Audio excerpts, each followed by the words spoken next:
സീറ്റാണ് അല്ലേ?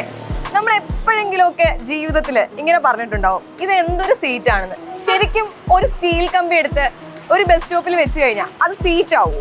ഇതൊക്കെ ഇനി ഏത് കാലത്ത് മാറാൻ വേണ്ടിയാ അല്ലേ? അതൊക്കെ മാറും.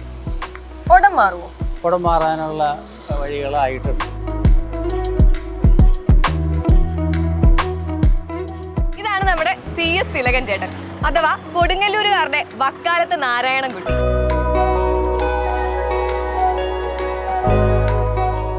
കൊടുങ്ങല്ലൂരുകാർക്ക് മാത്രമല്ല, കേരളത്തിനാകെ ഒരു വലിയ മാറ്റമാണ് തിലകൻ ചേട്ടൻ കാരണം ഉണ്ടായിരിക്കുന്നത്. അതായത് നമ്മുടെ നാട്ടിലൊക്കെ കാണുന്ന ഈ ബസ് സ്റ്റോപ്പ്, അതായത് ഈ കമ്പി സീറ്റുകൾ കൊണ്ടുള്ള ബെസ്റ്റ് സീറ്റുകൾ, ആ സീറ്റുകളെല്ലാം മാറ്റി നല്ല അനുയോജ്യപ്രദവും സുഖപ്രദവുമായിട്ടുള്ള ആളുകൾക്ക് നല്ല രീതിയിൽ ഇരിക്കാൻ സാധിക്കുന്ന തരത്തിലുള്ള സീറ്റുകൾ വരികയാണ്. ഈ മാറ്റം കൊണ്ടുവരാനായിട്ട് 1-2 മാസമല്ല തിലകൻ ചേട്ടൻ നടന്നത്, 2 വർഷമാണ്.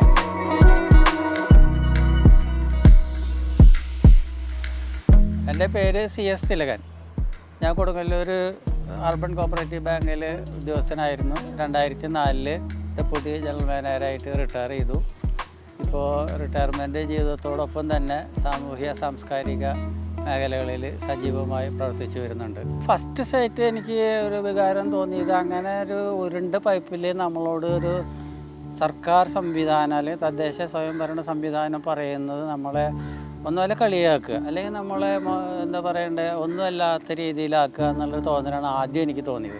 പിന്നെ പലപ്പോഴും അതിൽ ഇരിക്കാനുള്ള പ്രയാസങ്ങൾ നേരിട്ട് കണ്ടു. അപ്പോൾ അതൊരു ചെറിയ കാര്യമാണ്, അതിൽ കൂടുതൽ ഇൻവെസ്റ്റ്മെൻ്റ് ഒന്നുമില്ല. ഈ സ്റ്റീൽ പൈപ്പിൻ്റെ വേണമെങ്കിൽ ഇരട്ടിയും കൂടിയും കൊടുത്താൽ, അത് നേരത്തെ പറഞ്ഞാൽ അതെൻ്റെ 3 ഇട്ടാലും നമുക്ക് സൗകര്യമായിട്ട് ഇരിക്കാം. ചെറിയൊരു കാര്യമാണ്. അവിടെയുള്ള അപാകത എന്താണെന്ന് വെച്ചാൽ ഉദ്യോഗസ്ഥന്മാരുടെ വീഴ്ചയാണ് അത്. ഈ മന്ത്രിമാരോ MLA മാരോ മുനിസിപ്പൽ കൗൺസിലേഴ്സോ പഞ്ചായത്ത് മെമ്പേഴ്സോ ഒന്നും ഇതൊന്നും നോക്കുന്നില്ല. എൻ്റെ ഒരു കാൽക്കുലേഷനാണ്, ഇതൊരു പബ്ലിസിറ്റി ആസ്പെക്റ്റും കൂടി കവർ ചെയ്തിട്ടാണ് മുനിസിപ്പാലിറ്റി നമ്മളിപ്പോൾ കണ്ട പലതും ചെയ്തിട്ടുള്ളത്. ഇത്ര റുപ്യയ്ക്ക് അവരൊരു ബോർഡ് വയ്ക്കാം, ഇന്ന രീതിയിൽ കൺസ്ട്രക്ഷൻ ചെയ്യാം. അപ്പോൾ അവർ ഏറ്റവും ലോ കോസ്റ്റിലാണ് അത് ചെയ്യുന്നത്.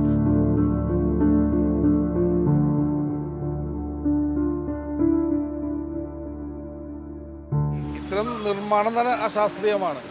നിരവധി ആളുകളാണ് ഇതുമ്പോൾ ഇരുന്നിട്ട് ഇരിക്കാൻ പറ്റാണ്ട്, അത് പ്രായാധികമുള്ള ആളുകളാണ് ബസ് സ്റ്റോപ്പിൽ വന്ന് ഇരിക്കാറുള്ളത്, വെയിൽ സമയത്ത് വന്നിരിക്കാറുള്ളത്.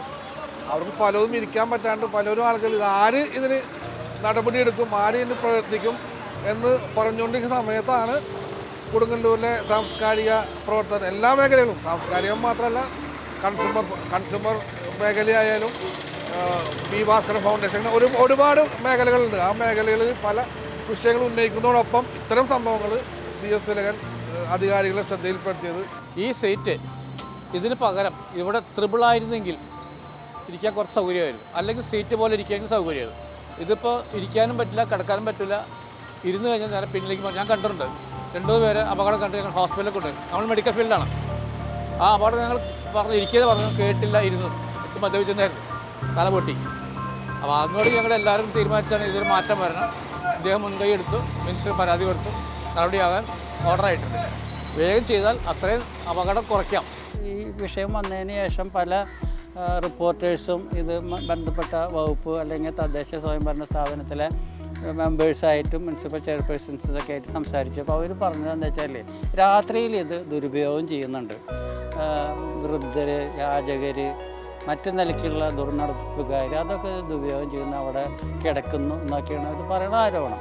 എനിക്ക് അതിനോട് യോജിക്കാൻ കഴിയുന്നില്ല. 5 പേര് രാത്രി ദുരുപയോഗം എന്ന് പറയാൻ പറ്റില്ല, മനുഷ്യനാണ്, അവന് കിടപ്പാടമില്ല, അവൻ അവിടെ കിടന്നത് വലിയ അപരാധമായിട്ടാണ് ഇവർ പറയുന്നത്.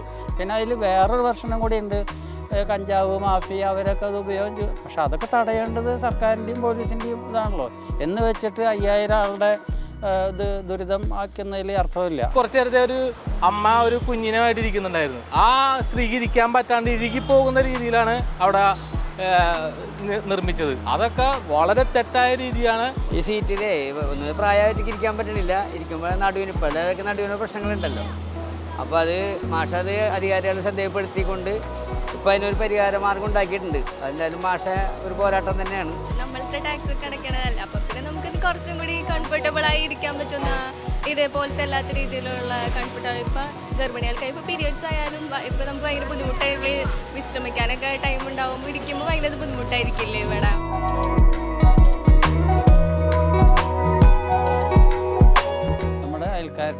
സമൂഹത്തിന് വേണ്ടി നമ്മളാ കഴിയുന്നത്. വലിയ അപകടകരമല്ലാത്ത കാര്യങ്ങൾ. അതേമാതിരി തന്നെ നീതി നിഷേധം, അതല്ലെങ്കിൽ ഒരു പൗരന് കിട്ടേണ്ട അവകാശങ്ങൾ കിട്ടാതിരിക്കുക.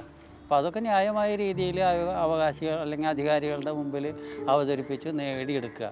അത് വലിയൊരു സംതൃപ്തി തരുന്ന കാര്യമാണ്.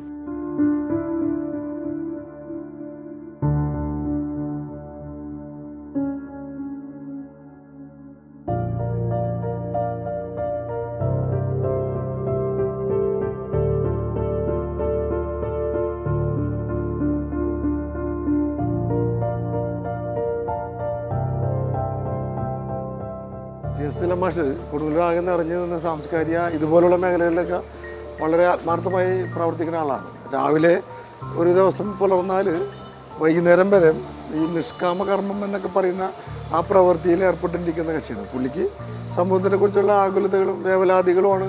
ഇതേപോലത്തെ പാലിയേറ്റീവ് സംവിധാനത്തിൽ ഞങ്ങൾ ക്ഷണിച്ചപ്പോൾ തന്നെ പുള്ളി വരികയും തുടക്കം മുതലേ ഇതിൻ്റെ ട്രഷറായി പ്രവർത്തിക്കുകയും വളരെ ആത്മാർത്ഥമായി ഈ രംഗത്ത് സജീവമായി ഒരു വേതനവും പറ്റാതെ ഈ കണ്ട കാലയളവിൽ ഇതിൻ്റെ വലിയ കണക്കുകളും കാര്യങ്ങളൊക്കെ കൈകാര്യം ചെയ്യുന്നത് തിലകൻ. ഇവിടെ നടത്തുന്ന സേവനങ്ങൾ മുഴുവനും, കൊടുത്തുകൊണ്ടിരിക്കുന്ന സേവനങ്ങൾ മുഴുവനും സൗജന്യമാണ്. നമ്മൾ നാട്ടിലെ മുഴുവൻ ആളുകളുടെയും സഹായത്താൽ ആണ് ഇത് നടത്തുന്നത്. സർക്കാരിൻ്റെയോ ഗ്രാമപഞ്ചായത്തുകളുടെയോ യാതൊരു സഹായങ്ങളില്ല.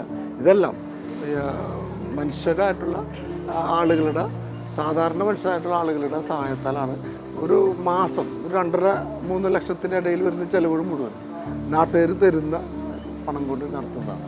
അതെല്ലാം ഈ പറയുന്ന തിളങ്ങുന്ന മനസ്സുള്ള ആളുകളുടെ കണ്ടിട്ടാണ് ഈ ആളുകൾ ഇതൊക്കെ തരുന്നത്. അവർ ചെയ്തുകൊണ്ടിരിക്കുന്ന പ്രവർത്തനങ്ങൾ ആണ്. അതിൽ തിലകൻ വലിയ റോളാണ് വഹിക്കുന്നത്.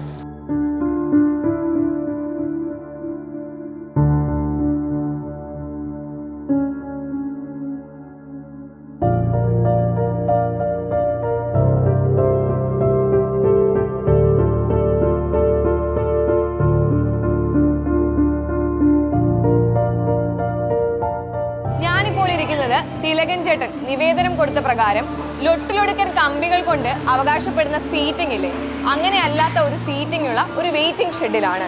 ഈ വെയിറ്റിംഗ് ഷെഡിൽ പാട്ടുണ്ട്.